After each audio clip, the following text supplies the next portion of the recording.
Good morning everyone. Welcome back to Sense of Science. So we continue the series of question answers for genetics, class 12 bio. So the next question I'm taking up is question number 5 from the NCERT, which states define and design a test cross. Now test cross was proposed by Mendel, and test cross, what is test cross actually?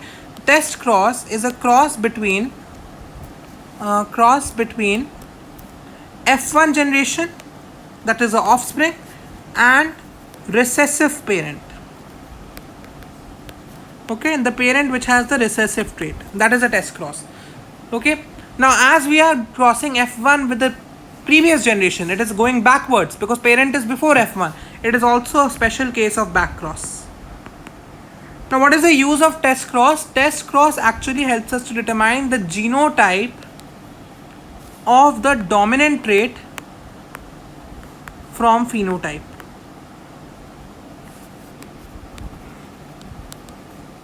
Now let me just take an example. If you just know the monohybrid cross of Mendel, you know that in the F2 generation, the final monohybrid ratio which comes, the phenotypic ratio is 3:1. 3 plants are tall and 1 is dwarf.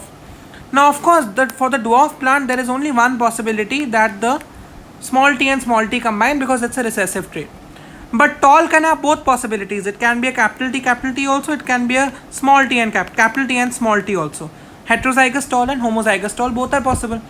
But if we are just given this phenotypic ratio, we won't be able to determine whether this is a heterozygous tall or a homozygous tall. This becomes a question mark. So in order to determine this, that whether the dominant trait is heterozygous or homozygous, whether the dominant trait is heterozygous or homozygous, recessive can only be homozygous, this is done using the test cross. Okay. Alright, so let's take the example. So I told you in the beginning, only test cross is a cross between the recessive parent and F1 generation. F1 generation and monohybrid cross is this, and the recessive parent is denoted by small t and small t. You can watch my video on monohybrid cross if you are not familiar with these terms. Okay. So we can write the gametes first. So these are the parents.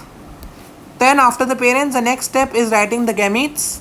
So this and this become the gametes here, and here only the small t is possible. And now you do the crossing. Okay, so you do the cross and you get the F1 generation here, the new F1 generation, and you would find out that this, on combining, the capital T first will combine with the first small t, this capital T with the second small t can combine with a small t, and small t can combine with another small t. So what do you get? These are heterozygous talls, heterotalls versus the dwarfs. Okay. The capital T and small t become heterozygous talls, and the small t become the dwarfs. So what is the final ratio, the test cross ratio between the tall and dwarf? If you do the test cross ratio, you would get this is 2:2, 2 versus 2, which cancels out to become 1:1. That is the final test cross ratio, which is an important term.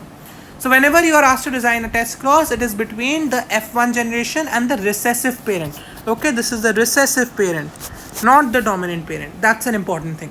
If we just talk about a backward cross, it can be between dominant and F1, it can be between recessive and F1.